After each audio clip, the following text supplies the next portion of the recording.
E aí galera, beleza? Sejam bem-vindos ao Osuro Anime, eu sou o Wesley e aqui nesse canal falamos sobre animes, mangás e às vezes game. E hoje vamos conversar sobre o mangá de Chainsaw Man.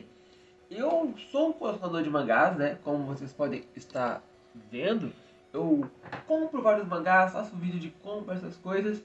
E só que com, né, a correria da vida, eu não estava tendo tempo de ler. Então, quando a Panini anunciou Chainsaw Man, que é um mangá completo com 11 volumes, eu pensei, beleza, vou comprar e quando eu tiver tempo eu vou ler. Só que eu sempre falo, eu vou fazer vídeo sobre Chainsaw Man, vou fazer vídeo sobre Chainsaw Man. Só que eu nunca parei para ler. E já tem 7 volumes, vai sair o oitavo, já tá próximo do fim, e eu nunca tinha lido. Eu pensei, beleza, tá na hora de ler Chainsaw Man. E eu peguei o primeiro volume, né, despretensiosamente, e falei, vou ler. E foi muito bom, foi uma experiência muito interessante, bem diferente do que eu poderia imaginar. Então, caso você queira saber um pouco sobre Chainsaw Man, vai ser uma review, meio análise, vai ter um pouco de spoiler sim, né?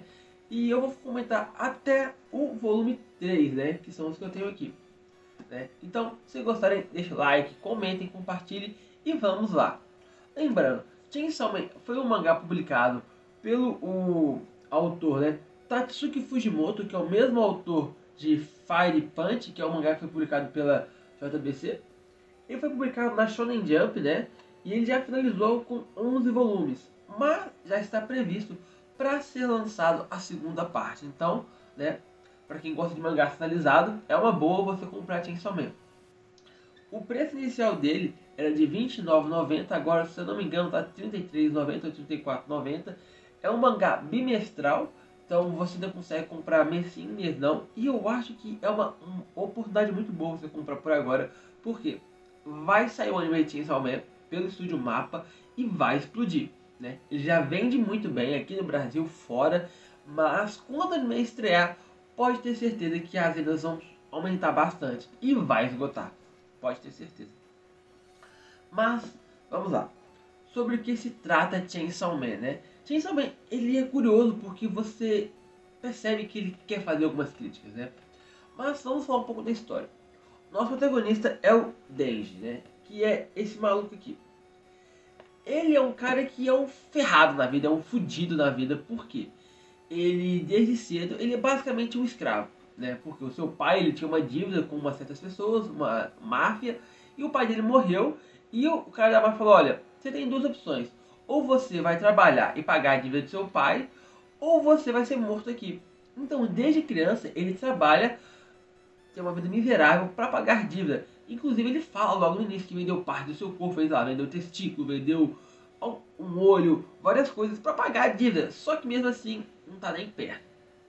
Então, para conseguir dinheiro, ele vira um assassino, né? De demônios, um Devil Hunter, né?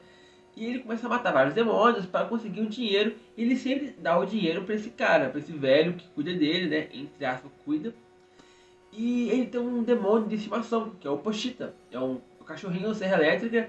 E é um companheiro dele, a única companhia que ele realmente tem. E é interessante que, logo de cara, o mangá estabelece o seguinte. O protagonista, ele é um cara acomodado, sabe? Ele não tem grandes perspectivas, não tem grandes ambições, ele não tem proatividade. Ele é um cara extremamente acomodado, que está ali, não está feliz, não está infeliz, só está vivendo. Que é o reflexo da vida de várias pessoas, inclusive no Japão, de onde você tem a sua vida e você não está preocupado em mudar de vida, mas você também não está feliz com a vida que você está tendo. E isso é uma coisa bem interessante, que um mangá trabalha isso desde o início de uma forma bem interessante, né? Você vê como ele realmente é um pouco apático, né? Apesar dele, claro, ele tem desejos, tem vontades, mas nada é tão grandioso, entende? Eu vi uma vez uma entrevista de alguém, não lembro quem, né? Mas foi uma parada assim, que era um paralelo que fala assim, olha, por que, sei lá, as pessoas da favela não estão manifestando e tudo? É porque elas estão ocupadas tentando sobreviver, não sobra tempo para manifestar, sabe? Algo assim. Então, é a mesma coisa do Denji. Ele tem que preocupar em matar demônios, pagar a dívida e pagar a conta de água, luz, e quando sobra um pouquinho ele come também. E come muito mal. Então, tem um paralelo muito interessante, né? E é uma crítica social bem interessante também e muito bem aplicada. Eu acho que é importante quando o mangá ele consegue passar a sua ideia logo do início, né? Mas o que acontece? ele faz vários serviços para esse cara, para esse grupo, né? Só que um dia ele acaba sendo traído, né?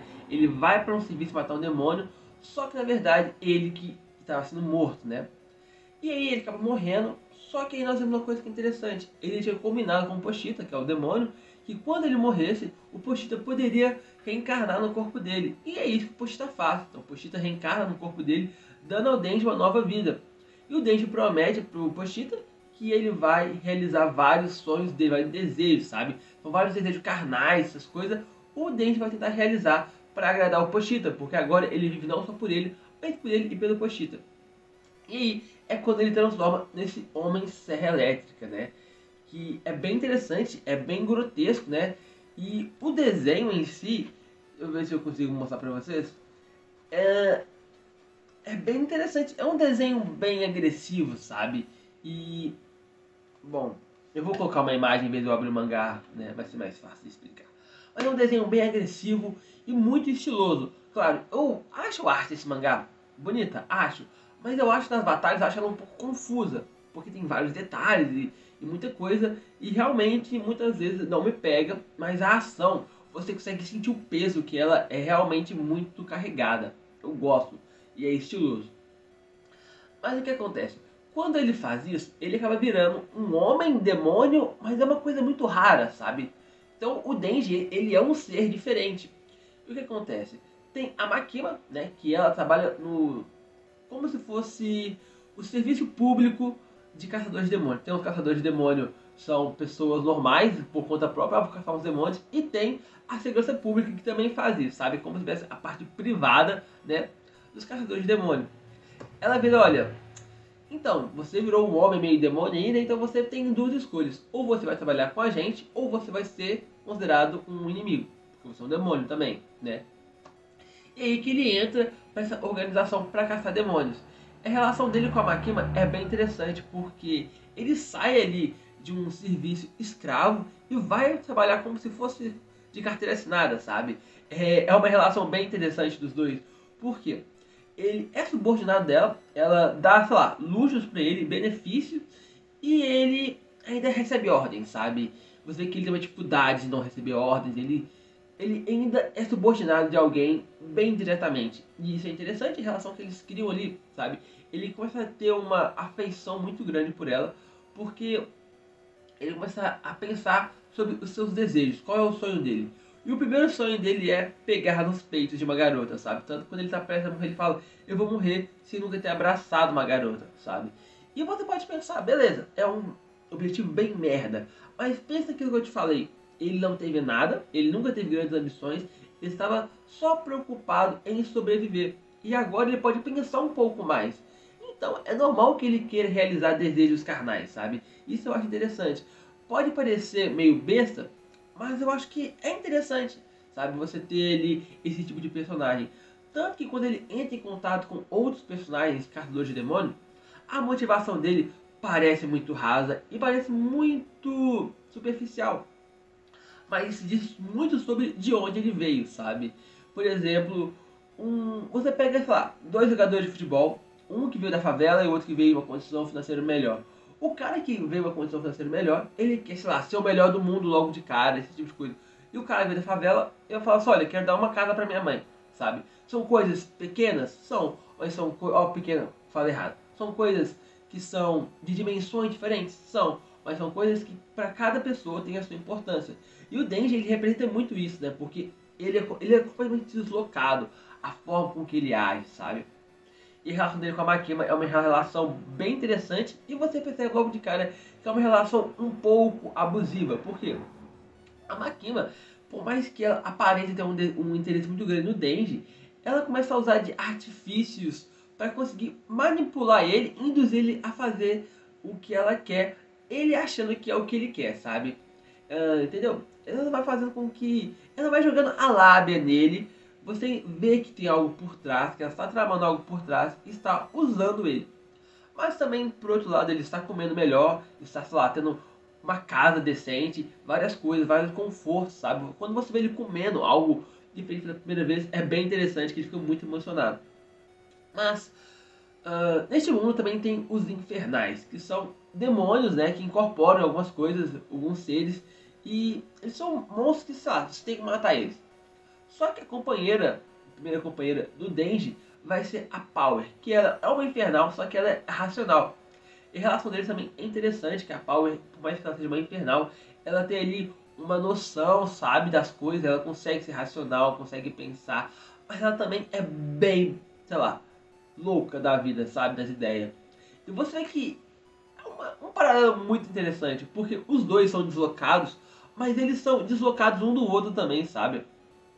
E é interessante a relação deles com o mangá vai abordando tudo isso. E você também tem o outro que é o Akio. Eu vou ler aqui o nome que fica mais prático, né? É o Aki, né? O Aki que é o subordinado direto da Makima. E ele é o que vai controlar a Power e o Denji, né? Ele é um cara como se fosse tipo um Sasuke da vida. Um cara mais centrado, mas também tem seus pontos fracos. E ele é muito forte, mas ele também sei lá, focado, sabe? Ele é o Sasuke da vez. Sempre tem no trio, né? Tem o energético, a mulher e o Sasuke. É sempre assim no trio. E ele também tem uma relação bem interessante com o Denji, né? Porque você vê que ele é bem sério e focado. E logo de cara ele não confia no Denji. Ele queria que o Denji morresse mesmo, sabe? Então tem uma interação entre os dois que aparentemente ele é mais forte que o Denji. Só que o Denji, sei lá, bate nas bolas dele, sabe? De uma forma bem covarde mesmo, sabe? O Denji é esse tipo de pessoa. Ele é uma pessoa sem escrúpulos. E é interessante você ver um cara certinho, sabe? Que segue as regras com um cara mais desleixado. E é interessante demais.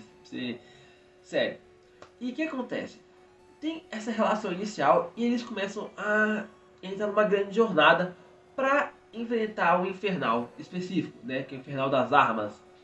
Que a Makima quer e que o Aki também quer, sabe? Então o Denji, ele faz meio que uma promessa com a Makima que se ele conseguir pegar e matar esse infernal, ela vai realizar qualquer desejo dele. Então você já tem logo de cara que a Makima, sim, ela trama muitas coisas e ela tá querendo só utilizar o Denji. Você aí que tá vendo o vídeo, você provavelmente prestou atenção e entendeu que eu mudei de posição, algo mudou, né? Mas por quê? Eu esqueci de falar algo que era muito importante, eu queria muito falar sobre nesse vídeo. Então vamos lá. O Denji, né, o protagonista, ele tem ali um desejo inicial de que ele tem vontade de apalpar algum seio na vida, sabe? Ele tem esse desejo muito forte, tanto que ele grita que esse é o objetivo de vida dele.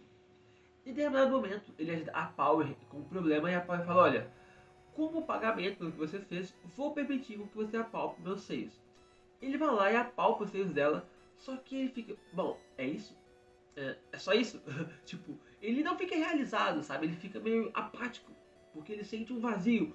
Ele queria tanto realizar aquilo e quando ele conseguiu, não era nada do que ele esperava, não era tão bom quanto ele esperava, sabe? Aí a Makima, eles conversam, ela fala com ele que ele pode desejar outras coisas, que também envolve outro tipo de envolvimento para que isso seja importante para ele. Ele começa a entender um pouco, né? Só que acontece, é interessante você ver um pouco sobre isso, porque tem aquela coisa do lado mais emocional, sabe? Por exemplo, você criar um vazio, você querer preencher com coisas materiais, com coisas supérfluas, você tem que estar bem consigo mesmo, sabe? Você vai sentir o prazer na conquista, no momento, só que depois aquilo não vai te suprir mais, você vai ficar, caramba, e agora? Sabe? É o que o protagonista sentiu, e eu acho isso do caramba, sabe? O mangá passar isso logo no início ali, dos dois primeiros volumes é bem interessante. Olha, vou mostrar pra vocês um pouco, né? Vou mostrar pra vocês a capa, né? Essa edição da Panini está muito bonita. Olha só. Tem ali um relevo assim, sabe? Tá muito bonito. Eu não entendo muito de papel, né? Mas tá agradável de ler. E é uma leitura muito fluida, sabe? Eu tinha medo de ser uma coisa mais carregada. Por exemplo, Neverland, que é um mangá que eu adoro, eu tô completo aqui, faltam 3 volumes pra terminar. Eu não consigo ler porque é uma leitura mais carregada, mais densa. E aqui é tão fluido, é muito fluido. E tem essa personagem também, que ela realmente também é bem interessante. Eu estou preocupado, né? Mas ela é muito legal. Essa aqui é a Power, né? Olha só que as capas são muito bonitas, né? São muito chamativas. E eu realmente estou muito feliz com isso. Eu tenho até o volume 7. Vai sair o 8 por agora, eu vou comprar. Mas eu queria comentar com vocês um pouco do que eu achei de Chainsaw Man, sabe? Da minha experiência. Eu sei que ainda não é tudo, né? Mas é um pouco do que eu senti. E tá muito fresco na minha cabeça, então eu queria colocar isso pra fora de algum jeito, né? Uma coisa também que é interessante pensar sobre Chainsaw Man é que muitas pessoas ficam longe de Chainsaw Man por causa do eti e por causa de o jeito de falar, sabe? Muito palavreado, parece muito uma coisa mais descolada, não sei o quê. Só que eu acho que isso combina muito com a série. O clima que ela quer trazer, o ar, sabe? Você ter ali aquela coisa de locais diferentes, pessoas diferentes, sabe? Combina bastante. Você tem o cara desbocado? Você tem sim. Você tem o cara mais certinho? Você tem, sabe? Você tem a mina que ela é um pouco mais sensual, mais ousada? Você tem a mina mais retraída, sabe? São pessoas de locais e motivações diferentes, sabe? E isso eu acho que é uma coisa que não se fala sobre Chainsaw Man. Muitas pessoas têm um pé atrás com Chainsaw Man por causa disso. Outra coisa também, se pensar, é que, caramba, como isso aqui saiu na Shonen Jump? Eu realmente estou abismado em como Chainsaw Man saiu na Shonen Jump. Claro, se ela tem Yuna, a Pessoa Assombrada, mas Yuna, a Pessoa Assombrada é uma coisa mais sexy, mais falando comédia, sabe? Então você não consegue levar tão a sério. Aqui não, aqui o lado sexual da parada, ele é mais aflorado mesmo, mais pra ser sensual, né? E, pô, sabe? É interessante pensar nisso também, né? Então, esse foi o vídeo de hoje. Se gostarem, deixa o like, comprem Chainsaw Man, vocês não vão se arrepender, né?